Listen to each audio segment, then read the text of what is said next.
Good afternoon, thank you, and a special thanks to the organizers for this important opportunity for discussion.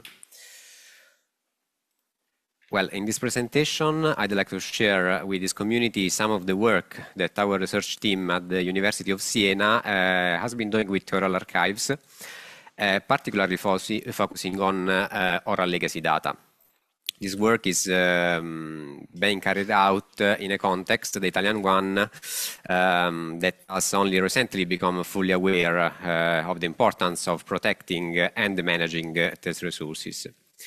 In the end of the presentation, I will specifically highlight our latest project called STOA, that although in its early stages, it's the first explicitly oriented toward the use of oral legacy data in a perspective of language documentation. Perhaps it is superfluous in this context, but I would like to briefly outline what we mean by oral history archive. The International Oral History Association defines oral history as both a discipline and a method, focusing on gathering individuals' memories through oral interviews. Evidently, such interviews to be considered valid research objects needs to be conducted with attention to their preservation and their reuse by other researchers. Repositories and libraries of such organized recordings constitute what we refer as an oral history archive. As it is evident, oral history is the field in which oral legacy data are predominantly produced. However, it is also true that the content of oral history archives can serve as crucial sources of data for other research fields and mainly, in our case, linguistic disciplines. Nevertheless, despite being driven by a strong spirit of data reuse, working with such data is always somewhat problematic due to several known issues, among others the fragility and the technical obsolescence of the original analog formats, the level of accessibility of the archive itself, which is often owned by private individuals and might not be sufficiently indexed. And additionally, there is the need to consider the ethical and the legal frameworks for data use, which naturally vary depending on jurisdictions and specific situations. We faced these and other issues when we began to focus on the oral legacy data in the Italian context. In this regard, it is worth noting that Italy, especially in the second half of the 20th century, has produced a significant amount of oral history interviews. But in the subsequent years, these collections have largely remained unsystematized or entrusted to the care of individual enthusiasts. This is the picture that clearly emerged within one of our survey project, Grammofoni, in which we carried out the first survey, the first census of oral archives in Tuscany, and that represented the first initiative of this kind in Italy. In 2019, the revitalization of an important Italian ethnomusicological archive, the Caterino Bueno Archive, has provided the input to the creation of a first infrastructure for archives safeguarding and dissemination on regional basis in Tuscany. Thanks to this experience, we were among the founders in 2019 of Permanent National Commission, the Tavolo Permanente per le Fonti Orali, bringing together academies, institutions, and archives, and having the explicit goal of creating sharing guidelines for the preservation and the reuse of oral legacy data. After 2 years of joint work, the Commission finally published in 2021 a shared vademecum for the Italian community interested in working with oral history archives. Returning to our research group, 2020 was another crucial year for our institutions as we received the donation of an extensive oral history archive, analog oral history archive, the Bruzzone Archive. Anna Maria Bruzzone, the author, was an independent researcher working between 1970 and 90, and she was one of the most exceptional figures of Italian oral history. Her archive constitutes a broad source of data for a series of historical topics, from the condition of psychiatric patients to the Italian resistance and so on. The archive, and in particular one of its sections containing the voices of 5 Italian women ex-deported in the Ravensbrück lager, represented the input to put in place an international project, Voices from Ravensbrück, funded by Clarin Eric and bringing together scholars from distinct European institutions. Voices from Ravensbrück culminated in the complete transcription and metadata description of the interviews, which are now accessible through the language archive. And I would like to take this opportunity to thank Paul Trisbeck again for his help, his assistance in this. But first of all, the Ravensbrück series constitutes a valuable opportunity to do linguistic research using oral legacy data, because the testimonies of the interviewees constitute important sources for reconstructing the linguistic and sociolinguistic specificities of the concentration camp community. Through all these stages, we have arrived at present days and at our most recent project called STOA, acronym for Space and Time in Oral Archives. STOA is a PNRR-funded project bringing together our university and the University of Urbino, and aimed at the preservation and the reuse of legacy data collected in the area of the Italian Apennine. With regard to the University of Siena, our attention is directed toward an historical and ethnographical archive, the Dini archive, with a focus on its preservation, reuse, and dissemination. In this case, the author of the archive is Vittorio Dini, professor of cultural anthropology at the University of Siena, who passed away in 2018. In the 1917 and 1980, Dini led an extensive campaign to collect the voices of residents from Montainaria, the Tuscan Val Tiberina, using well-established methods borrowed from oral history. Together with his collaborators, Dini recorded over 300 audiocassettes in which Valtiberina inhabitants were interviewed about their customs, habits, cultural identities, and more.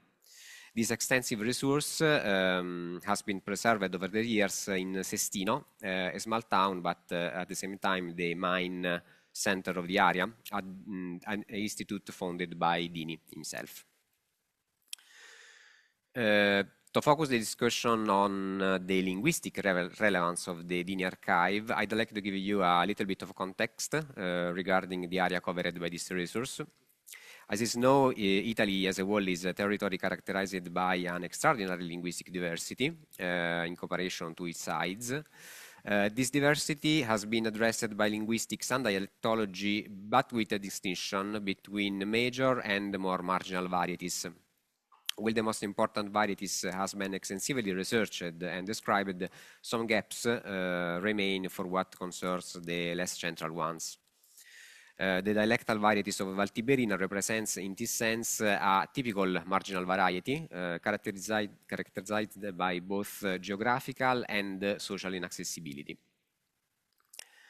On the other hand, these dialects represents particularly interesting idioms, from a linguistic point of view, since they exist on a complex linguistic border between 3 linguistic areas of Italy, the Tuscan, the Romagnola, and the Central Italian one. And moreover, similarly to the Apennine communities, the Valtiberina one is today interested by cultural dispersion phenomena that put these idioms at risk. Recognizing the cultural and especially linguistic value of the Dini archive, with STOA we have set 3 main objectives. Firstly, to preserve the content of the Dini archive from degradation and obsolescence. Secondly, to outline appropriate framework and ensure their use for research and the dissemination of the legacy data in an ethical manner for local communities.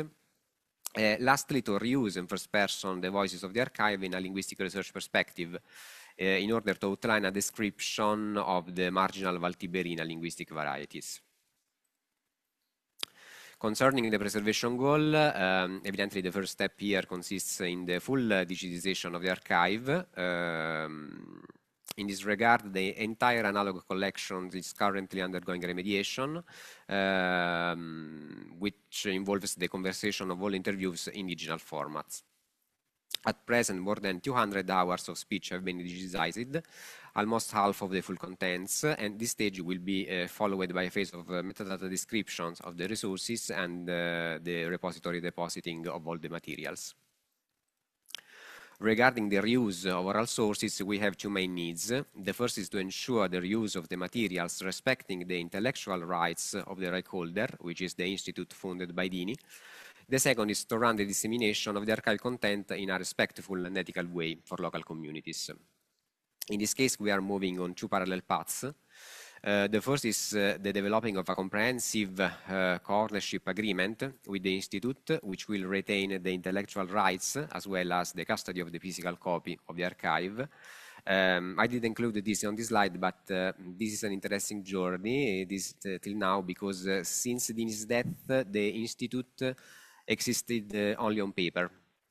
The rediscovery of the archive thus also represents a way to revitalize its activities for locals, and a new executive board will be formed shortly with new forces inside, as you can imagine. Little remains of the original board of the Institute from 1970. The second path is the planification of a diligent research campaign to reach the local community, and in particular the heirs of the original interviewees, and to inform them about the existence of the archive, about its content, and also about, more in general, our project. We also plan to organize community engagement events to share the intangible heritages through initiatives like Soundwalks. Finally, I come to the last goal of the project, which is related to the study of the local linguistic variety represented in the archive, reused in this case as a language documentation resource. As said, the reuse of the Dini archive in linguistic research will help bridge a gap in the existing literature regarding the characteristics of a peculiar border dialect. The project also includes a new recording campaign in the same area, more linguistic oriented, to highlight the trajectories of linguistic change and to document how dialect has evolved through years. By analyzing both the old and the new recordings, we hope to track changes and variations in the dialect and how they reflect broader linguistic and social-linguistic trends. Okay, I now come to the end of my presentation. If you're interested in staying connected with us, please feel free to use the contact channel provided in this slide. And I also included some bibliographic references here. That's all. Thank you for your attention.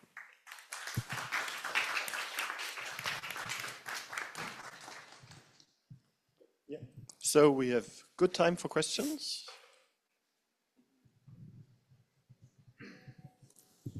Hello. Fantastic in this work. It's always hard to deal with legacy resources, and I have a question. You had a point in there about rights for working with materials that and the descendants of the speakers in that. And I've been talking with other archives in Europe about that issue. So I'm wondering if maybe you can help me understand the Italian context, more information about the Italian context for that. So my understanding is that if there were, let's put it this way, copyright may or may not apply. Have you been able to determine if copyright applies to those resources? In the United States, for example, it was only a couple, like 3 years ago that copyright applied to materials pre-1972 in the audio format. I don't know what Italian law is, but it changes from country to country what is applicable for copyright. So what is the Italian context in that? And if you're talking about like privacy rights, is there additional Italian law that you have to consider other than GDPR?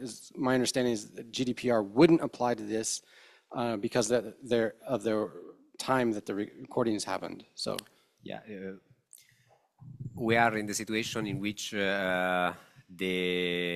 all our informants are dead. So copyright in this case does not apply. But at the same time, we think that it's useful and opportune to organize a diligent research campaign to at least inform the heirs of the speakers, and but this is an ethical thing, not a legal thing. From a legal point of view, we have no particular problem because we are in the legitimate interest for research. The archive has been collected within a public institution that is a university, but at the same time we have the ethical urge to involve the local community. So an ethical solution rather than a legal solution. Yeah. Yeah, so the question was whether it was an ethical solution rather than a legal solution. Yeah, yeah, we have the urge of found a legal solution also because, as I said,